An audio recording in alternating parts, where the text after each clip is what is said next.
മലപ്പുറത്ത് ഇ അഹമ്മദും പൊന്നാനിയിൽ ഇ.ടി. മുഹമ്മദ് ബഷീറും മത്സരിക്കുകയെന്നതായിരുന്നു മുസ്ലിം ലീഗിലെ മുൻ ധാരണ. എന്നാൽ അഹമ്മദിന് പകരം മറ്റൊരാളെ മത്സരിപ്പിക്കാനും ഇ.ടി. മുഹമ്മദ് ബഷീറിനെ മലപ്പുറത്തേക്ക് മാറ്റാനുമാണ് ഇപ്പോൾ പാർട്ടിയിൽ നടക്കുന്ന ആലോചന.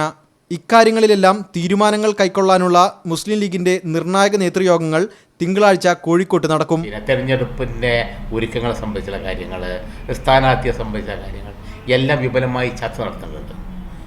ഇതിനെല്ലാം കൂടിയുള്ള വിപുലമായ ചർച്ചകൾക്കും നിഗമനങ്ങൾക്കും വേണ്ടിയുള്ള യോഗമാണ്. അപ്പോൾ എല്ലാ മെമ്പർമാർക്കും അഭിപ്രായങ്ങൾ പറയാൻ, ഇതുവരെ നടന്ന കാര്യങ്ങളെപ്പറ്റി ചർച്ച ചെയ്യാൻ ഉള്ളൊരവസരങ്ങളെല്ലാം ചെയ്യുകയാണ്. അതിന് ശേഷമേ സ്ഥാനാർത്ഥി നിർണയത്തിൻ്റെ പ്രഖ്യാപന കാര്യങ്ങളൊക്കെ ഉണ്ടാവും. സംസ്ഥാന സെക്രട്ടേറിയറ്റ് യോഗമാണ് ആദ്യം നടക്കുക. തുടർന്ന് പ്രവർത്തക സമിതി ചേരും. ഇ അഹമ്മദ് മാറി നിന്നാൽ കോട്ടക്കൽ MLA അബ്ദുസമദ് സമദാനിയോ യൂത്ത് ലീഗ് സംസ്ഥാന പ്രസിഡന്റ് PM സാദിഖ് അലിയോ ആകും പകരം സ്ഥാനാർത്ഥി.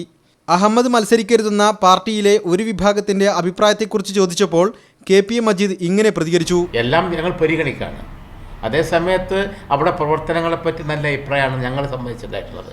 അതുകൊണ്ട് ആര് സ്ഥാനാർത്ഥിയോട് എന്താണെന്നുള്ളത് സംബന്ധിച്ച് ഇപ്പം പറയാൻ പറ്റില്ല. MK Shukkoor, media 1.